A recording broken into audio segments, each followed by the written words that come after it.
Hello, ये एक problem है कि a die is thrown 3 times.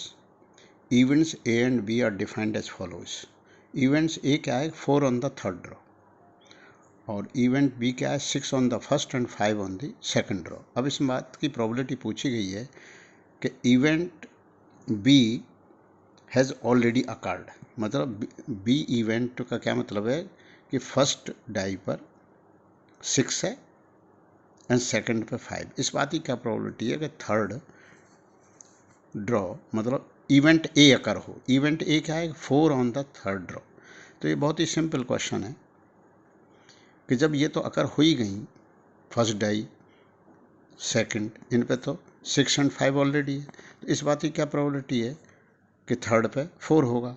तो थर्ड के केस क्या है, 1 2 3 4 5 6 में से कुछ भी हो सकता है। तो प्रोबेबिलिटी हो गई जो है प्रोबेबिलिटी ऑफ ए गिवन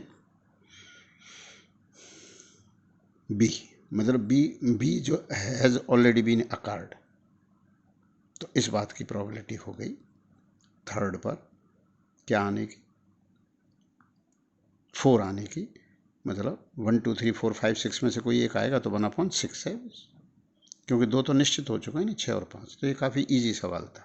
अब इसको एक लंबे तरीके से करते तो ऐसे होता, प्रोबेबिलिटी ए गिवन बी, तो पहले निकालते probability of A intersection B divide by probability of B. तो प्रोबेबिलिटी ऑफ बी निकालनी पड़ती अलग से कि बी घटना 6 on the first and 5 on the second draw. तो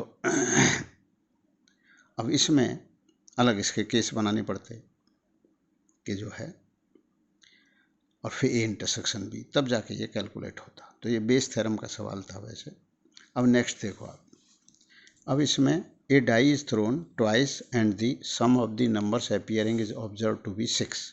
What is the conditional probability that the number 4 has appeared at least one is observed to be 6. 2 die draw करी गई और उन दोनों डाई पर जो सम है उनका 6 है। तो इस बात की क्या प्रोबेबिलिटी है कि अब हमने 2 इवेंट मान ली, let E be the events that the number 4 appears at least once and f be the event that the sum of the numbers on 2 dice appearing is 6. सम 6 है। और ये इवेंट ऑलरेडी अकर हो चुकी है। तो इस बात की क्या प्रोबेबिलिटी है कि एक डाई पर कम से कम एक डाई पर 4 है। तो एक्चुअली में इस केस में एक पर ही 4 होगा, क्योंकि अपन सम 6 4 हैं। तो उसके केसेस क्या होंगे कि पहले तो सम 6 के केसेस निकालो। सम 6 के केसेस क्या होंगे, 5 2 एक केस, दूसरा 5 1 4 2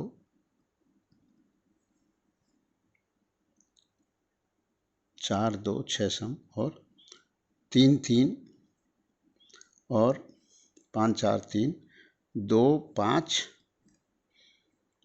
और नहीं 2 4 2 4 और 1 5 6 आ गया। जो 5 और 1 6, 4 और 2 6, इसको कम करता जा रहा हूँ, 3 और 3 6 2 4। अब चाहते हैं कम से कम एक डाई पे 6, तो सम ये तो पहले ही पता लग गया है कि डाइयों पे सम जो है 6 है, लेकिन कम से कम एक डाई पे 4 हो तो वो केस, तो कम से कम 2 डाई पे तो 4 हो ही नहीं सकते, क्योंकि सम 8 बैठ जाएगा। तो केवल ये 2 केस हैं फेवरेबल, और टोटल नंबर ऑफ केसेस 1 2 3 4 5 6 सम होने के 5 केसेज हैं। तो प्रोबेबिलिटी क्या हो गई, conditional probability of E given F क्या हो गई, 2/5। 2 फेवरेबल केसेस, और इन केसेस में से ही जो है सम 6 ये ऑलरेडी आ चुका है। अब इस बात की क्या प्रोबेबिलिटी है कि कम से कम एक डाई पे 4 हो, तो या तो 4 2 होगा या 2 4 होगा। तो 2/5। अब नेक्स्ट है कि एक डॉक्टर किसी पेशेंट को देखने जा रहा है। अब उसको वो ट्रेन से जाए, बस से, ट्रेन से आता है देखने पेशेंट को, ट्रेन से जाता है, बस से जाता है, स्कूटर से जाता है। तो ट्रेन से जाने की प्रोबेबिलिटी दे रखी है 3/10, बस से 2/10, स्कूटर से 1/10, और इससे 2/5 या 4/10, तो टोटल हो जाएगी ये 1, क्योंकि किसी न किसी से तो पहुंचेगा ही ना, डॉक्टर देखने जा रहा है पेशेंट को। तो आप देख लीजिए 3 और 2 5 और 1 6, 6 और 4 10/10, तो टोटल। अब उसमें ये बता रखा है कि अगर वो ट्रेन से आता है तो लेट होने के चांसेस इतने 1/4, बस से आता है तो 1/3 चांसेस हैं, और स्कूटर से आता है तो 1/12 चांसेस हैं, और किसी अदर मीन से आता है तो वो लेट नहीं होगा। तो अब ये पूछा गया है कि वो एक्चुअल में लेट पहुंचा है, तो इस बात की क्या प्रोबेबिलिटी है कि वो ट्रेन से आया है। अगर वो सही टाइम पर पहुंचा है तो फिर वो अदर मीन से ही गया है, लेकिन वो लेट पहुंचा है, तो लेट तो वो 3 तरह से पहुंच सकता है। ट्रेन से भी लेट होता है, बस से भी होता है, स्कूटर से भी होता है, अदर मीन से नहीं होता। तो इस बात की क्या प्रोबेबिलिटी है कि वो ट्रेन से गया है। तो पहले तो जो है ट्रेन से जाने की जो प्रोबेबिलिटी है वो 3/10 है, और फिर ट्रेन से जाए फिर लेट हो तो इंटू 1/4, तो ये तो हो गई favourable cases. Upon total cases ये प्रोबेबिलिटी होती है 3/10 इंटू 1/4 प्लस 2/10, क्यों अब बस की बात, 2/10 गुणा 1/3 प्लस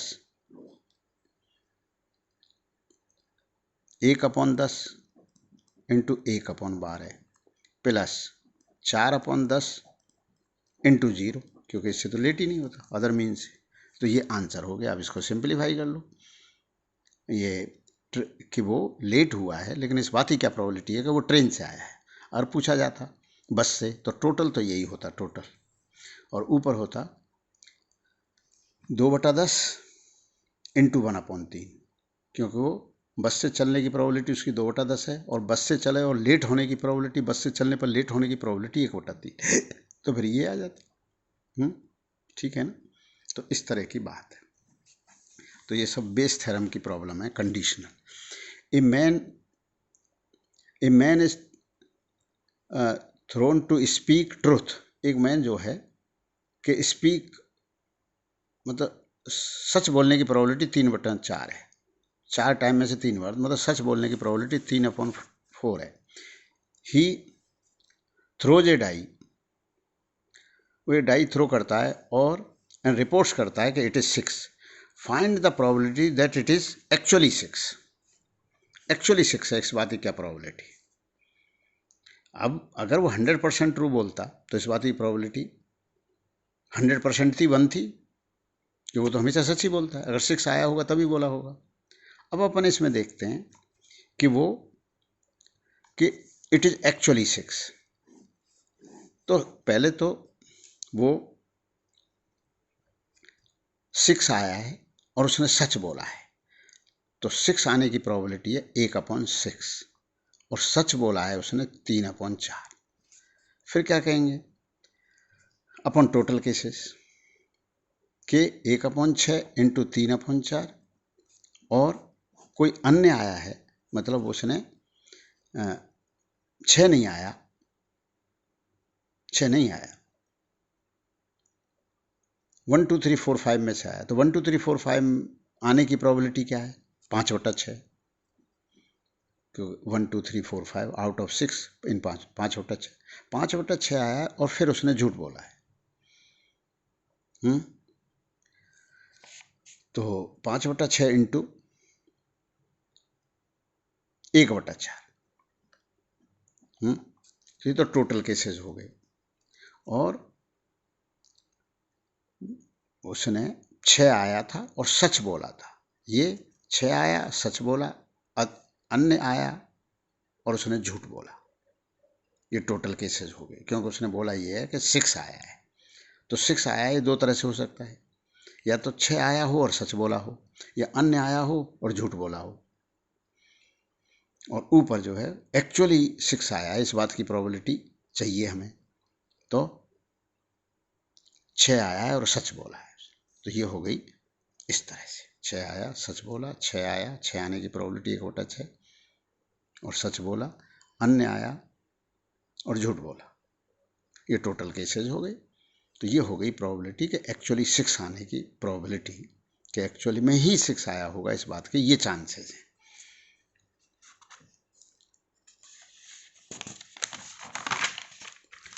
अब है ये 3 बॉक्सेस B1, B2, B3। इसमें 2 गोल्ड कॉइन है, इसमें 2 चांदी के कॉइन है सिल्वर, और इसमें 1 गोल्ड और एक चांदी का है। अब एक coin is drawn at random from a box and it is found that the coin is gold. What is the probability that the coin is drawn from box B1? अब किसी भी बॉक्स को एट रैंडम लेने की probability देखेंगे। पहले 1/3 है, तो 1/3 इंटू, अच्छा ये एक्चुअली में फर्स्ट से ड्रॉ करा है, तो 1/3 इंटू 1 है, क्योंकि उसमें तो दोनों गोल्ड कॉइन ही है। फिर 1/3 इंटू 1, अब इसकी भी 1/3 प्लस 1/3, और गोल्ड आने की प्रोबेबिलिटी 0, क्योंकि उसमें तो है ही नहीं। फिर प्लस 1/3 इंटू एक गोल्ड है इसमें और एक सिल्वर है, तो गोल्ड आने की प्रोबेबिलिटी 1/2 है। ये इसका आंसर हो गया। तो ये 1/3 अपॉन 1/3 प्लस 0 प्लस 1/6, तो ये 1/3 अपॉन 1/2, तो इस बात की प्रोबेबिलिटी 2/3 है।